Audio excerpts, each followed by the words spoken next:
বিশেষ করে বরাবরই টাকি পুবের বাড়ি, সে দুর্গাপুজো বলুন আর পৌষ পার্বণ বলুন আর ফেস্টিভ্যাল বলুন, আলাদা আলাদা একটা অভিনব বড় উদ্যোগ নেয়। টাকি কি বার্তা দেবেন আজকে? 2 মাস আগে আমাদের দুর্গাপুজো শেষ হয়ে গেছে, কিন্তু আমরা বাঙালি 12 মাসে 13 পার্বণ আমাদের লেগেই থাকে। গত বছর থেকে আমাদের এই পৌষের পুবের হাট আমরা শুরু করেছি এবং এই পৌষের পুবের হাটে আমরা গত বছর যথেষ্ট সাড়া পেয়েছি। সাড়া পাওয়ার জন্য এবছর আমরা আবারও বসেছি এবং গত বছরের থেকে বেশি সংখ্যক মানুষ এবছর কিন্তু তাদের পসরা সাজিয়ে নিয়ে বসেছে। একদম শান্তিনিকেতনের সোনাঝুরির হাটের কোথাও একটা ছোঁয়া আপনি পাবেন এখানে।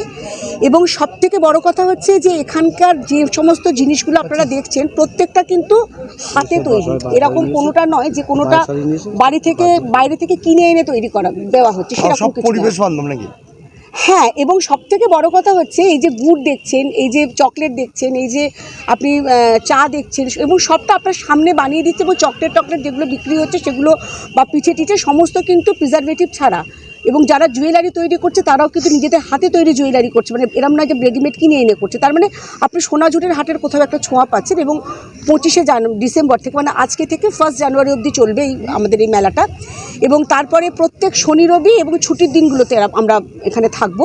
এবং আজকে কলকাতা থেকে এসছে একটি গ্রুপ যারা পিকনিক করছে এবং তার সাথে তারা যেটা হচ্ছে পর্যটকরা কি এখানে স্বল্প দামে পাবে? আপনি এই যে জিনিসপত্র যেগুলো একদম এখানে আপনি 10 টাকা থেকে কানের দুল পাবেন, হাতে তৈরি চকলেট আপনি 15 টাকা থেকে পাবেন, 1 কাপ চা আপনি বাইরে খেতেগুলো 5 টাকা, এখানে খেতেগুলো 5 টাকা। জিনিসপত্র, গামছা দেখতে, হ্যাঁ, এটার একটা বিশেষত্ব আমি বলি।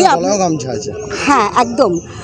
ব্যাপারটা হচ্ছে ঠিক এইরকম যে আমরা তো সবাই জানি যে আমরা পুরনো কিছু শিল্পকে হারিয়ে যেতে বসেছে আমাদের। তার মধ্যে ঝুড়ি একটা, ঝুড়ি কুলো এগুলো হচ্ছে একটা।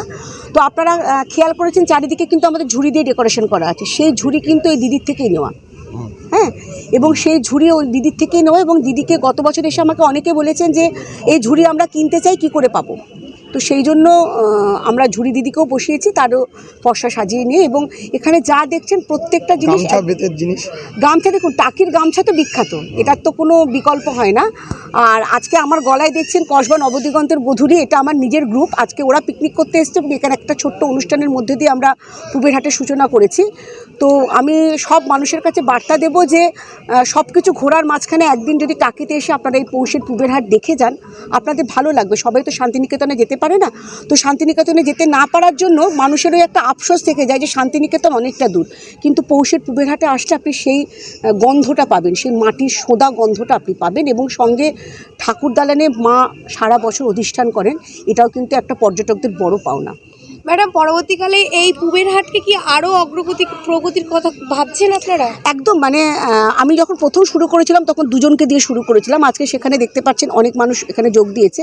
আগামী দিনে আরও মানুষ আসবে এবং আরও মানুষ যোগ দেবে, এটা আমাদের বিশ্বাস। এবং সবথেকে বড় কথা হচ্ছে যে স্থানীয় মহিলারা অবসর সময়টা বসে কাটাতো বাড়িতে, সেটা না করে তারা নিজেরাও আর্থিকভাবে স্বনির্ভর হওয়ার জন্য এখানে এসেছেন। এবং একটা কথা বলতে দ্বিধা নেই যে স্থানীয় প্রশাসন এবং আমাদের চেয়ারম্যান, ভাইস চেয়ারম্যান, আমাদের যে স্থানীয় কাউন্সিলর রয়েছেন, তারা যদি সহযোগিতার হাত না বাড়িয়ে দিত তাহলে পুবের হাট করা কখনোই আমাদের পক্ষে সম্ভব হতো না। Thank you ma'am.